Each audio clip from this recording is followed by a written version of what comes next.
Hi friends, అందరికీ నమస్కారం. హంసవేణి గట్టి యూట్యూబ్ ఛానల్కి వెల్కమ్. ఇంతవరకు ఎవరైనా నా ఛానల్ని సబ్స్క్రైబ్ చేసుకోకపోతే please subscribe my channel friends. ఈరోజు మనము పిరమిడ్ ఆఫ్ ద సన్, మరి ఇంకొక కొత్త పిరమిడ్ గురించి, అంటే ఇది ఉన్నదే మనకు చాలామందికి తెలియదని ఈరోజు దీని గురించి మనం కొద్దిగా తెలుసుకుందాం ఫ్రెండ్స్.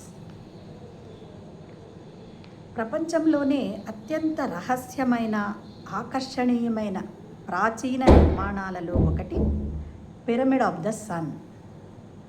ఇది మెక్సికో దేశంలోని టియోటిహువాకాన్ అనే ప్రాచీన నగరంలో ఉంది. ఇది మెక్సికో దేశంలో ఉంది friends, pyramid of the sun. Mexico సిటీకి సుమారుగా 40 కిలోమీటర్ల దూరంలో ఈ ప్రాంతము ఒకప్పుడు చాలా అభివృద్ధి చెందిన నాగరికతకు ప్రసిద్ధి అన్నమాట. ఈ పిరమిడ్ ఆఫ్ ద సన్ చరిత్ర, నిర్మాణ శైలి, ఇవన్నీ రహస్యాలు ఇప్పటికీ, అంటే ఇంకా పరిశోధన చేస్తూ ఉన్న వాళ్లకు ఆకర్షణంగానే ఉన్నాయి ఫ్రెండ్స్. ఈ పిరమిడ్లు సుమారు క్రీస్తుపూర్వం 200, క్రీస్తుపూర్వం 250 మధ్యకాలంలో జరిగిందని చరిత్రకారులు భావిస్తూ ఉన్నారన్నమాట. టియోటిహువాకాన్ నాగరికత గురించి ఇంకా ఎన్నో రహస్యాలు రహస్యంగానే ఉన్నాయి. ఈ పిరమిడ్ను ఎవరు నిర్మించారు అనేది కూడా ఇంకా స్పష్టంగా ఇప్పటికీ తెలియదు ఫ్రెండ్స్. టియోటిహువాకాన్ అనే పేరుకు అజ్టెక్ భాషలో దేవతలు పుట్టిన స్థలం అనే అర్థం ఉందన్నమాట. ప్రపంచంలో 3వ అతిపెద్ద పిరమిడ్గా పరిగణింపబడే పిరమిడ్ ఆఫ్ ద సన్, ప్రపంచంలోనే 3వ అతిపెద్ద పిరమిడ్. చూడండి ఫ్రెండ్స్, ఇది 65 మీటర్లు, అంటే 213 అడుగుల ఎత్తులో నిర్మించబడి ఉందన్నమాట. ఈ పిరమిడు మట్టి మరి అగ్నిపర్వతం యొక్క రాళ్లతో రూపొందించబడింది. ఎటువంటి రాళ్ళు అంటే అగ్నిపర్వతం పగిలితే వస్తాయి కదా ఫ్రెండ్స్, ఆ రాళ్లతో మరి మట్టితో నిర్మించబడి ఉందన్నమాట. ఈ నిర్మాణం కోసం నిజంగా అద్భుతమైన సాంకేతికత, ఎందుకంటే వాటిని అంత పెద్ద స్థాయిలో రాళ్లను అమర్చడం అనేది నిజంగా సాంకేతికతకు అందని విషయం కదా ఫ్రెండ్స్. ఎంతో అద్భుతమైన సాంకేతికత, టెక్నాలజీ కదా. ఈ పిరమిడ్ ఆకారము మరి దిశ ఖగోళ శాస్త్రానికి అనుగుణంగా సూర్యుని కదలికలతో సమలేఖనం, అలైన్మెంట్ చేసి నిర్మించబడినది. ఈ పిరమిడు చూడండి, అంటే సూర్యుని కదలికలతో సమ్మిళితమై, అంటే దానికి అలైన్మెంట్ చేసి నిర్మించారు. ప్రత్యేకించి ఈ కొన్ని రోజుల్లో, సంవత్సరంలో కొన్ని రోజుల్లో సూర్యుడు ఈ పిరమిడ్లో ప్రత్యేకమైన కోణంలో కనిపిస్తాడనమాట. అందుకనే దీనికేమి పిరమిడ్ ఆఫ్ ద సన్ అని పేరొచ్చింది. ఇది ఒక సమాధి నిర్మాణంలా కాదు మాత్రమే కాకుండా ఖగోళ ఆధ్యాత్మిక కేంద్రంగా కూడా ఉపయోగించబడి ఉండవచ్చు అని చరిత్రకారులు భావిస్తూ ఉన్నారన్నమాట. అంతేకాకుండా ఈ పిరమిడ్ లోపల ఖాళీగా ఉన్న గుహ ఒకటి, టన్నల్ ఒకటి కనుగొనబడింది అన్నమాట. అక్కడ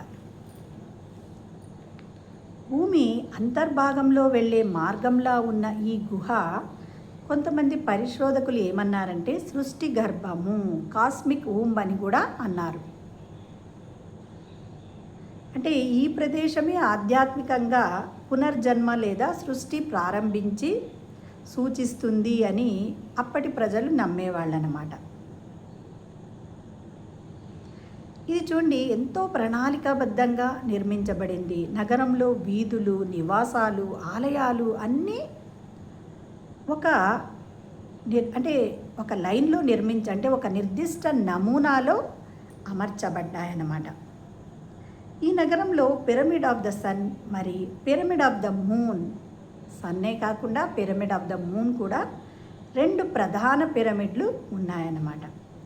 వీటిని కలిపేదే అవెన్యూ ఆఫ్ ద డెడ్ అనే ఒక పెద్ద రహదారి, అంటే త్రోవ కూడా ఉంది. ఈ రహదారి ఆధ్యాత్మిక ప్రయాణాన్ని సూచిస్తుందని కొందరు భావిస్తారు, ఇంకొందరు శక్తి కేంద్రమని, మరికొందరు అర్త్ ఎనర్జీ గ్రిడ్ అంటే భూమి యొక్క శక్తి కేంద్రము, ఆ అర్త్ ఎనర్జీ గ్రిడ్ పైననే ఇది నిర్మించబడింది అని కూడా కొంతమంది చెప్తూ ఉంటారన్నమాట. ఈ విషయాలంటే ఇవన్నిటి విషయాలను పిరమిడాలజీ, ఆర్కియాలజీ వాళ్ళు విభాగాలు ఇంకా ఎన్నో పరిశోధనలు జరుపుతూ సన్ పిరమిడ్ నిర్మాణము ఒక గొప్ప ఇంజనీరింగ్ అద్భుతంగా అంతే కదా ఫ్రెండ్స్. మరి అంత ఎత్తులో కట్టాలి అంటే మరి ఇంజనీరింగ్ టెక్నాలజీ ఎంత ఇదిగా ఉంది, ఇప్పటికీ అవి ఎలా అనేది కనుక్కోలేకపోతున్నారు. ఆ కాలంలో ఆధునిక యంత్రాలు లేకపోయినా ఇంత పెద్ద నిర్మాణాన్ని నిర్మించడం చాలా ఆశ్చర్యకరమైన విషయం. దీనికి వేలాది మంది కార్మికులు పనిచేసి ఉండవచ్చని అంచనా వేస్తూ ఉన్నారు.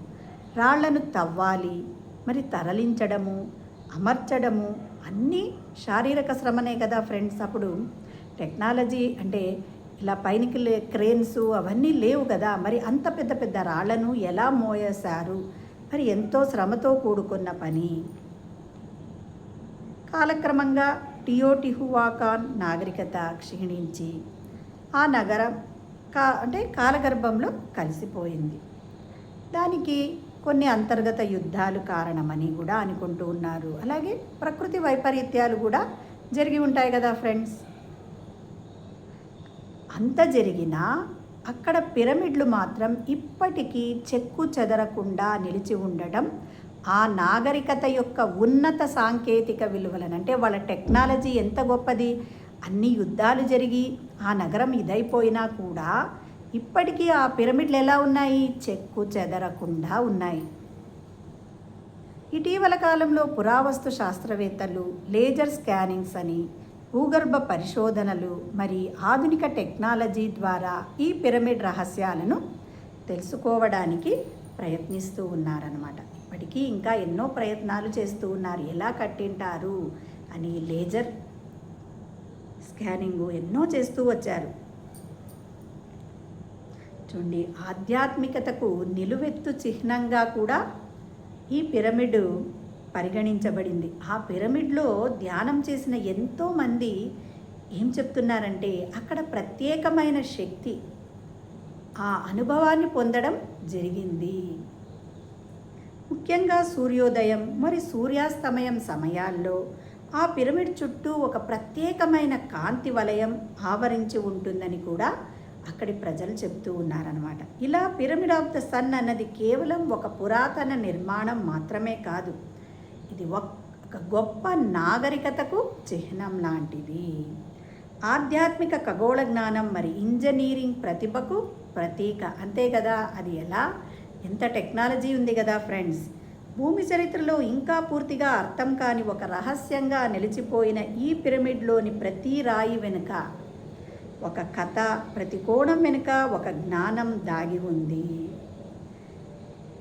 మనిషి చైతన్యం ఎంత ఉన్నతంగా ఎదగగలదో అవన్నీ చూసి మనం తెలుసుకోవాలి. అంతే కదా ఫ్రెండ్స్, ఎన్నో అద్భుతాలు ఉన్నాయి. మనిషి ఆలోచనలకు కూడా తట్టడం లేదు. అప్పుడంత టెక్నాలజీ లేదు, అయినా వాళ్ళ సాంకేతికత ఎంత గొప్పదో కదా ఫ్రెండ్స్. మరి అలాగే ధ్యానం చేసే పద్ధతి ఏమిటి? మరి చక్కగా సుఖస్థిరాసనంలో కింద కూర్చోనే వాళ్ళైతే సుఖస్థిరాసనంలో కూర్చోవాలి. పైన సోఫాలో కూర్చొనే వాళ్ళు, కుర్చీలో కూర్చొనే వాళ్ళైతే కాళ్ళు 2 క్రాస్ చేసుకోవాలి. మళ్ళీ కళ్ళకు అద్దాలు ఉంటే పక్కన పెట్టేయండి. మరి వేళ్ళలో వేళ్ళు పెట్టుకొని ఒళ్ళో పెట్టుకోండి. కళ్ళు సుతారంగా మూసుకోండి. మరి మన సహజ శ్వాసను గమనించడమే ధ్యానం ఫ్రెండ్స్. Thank you.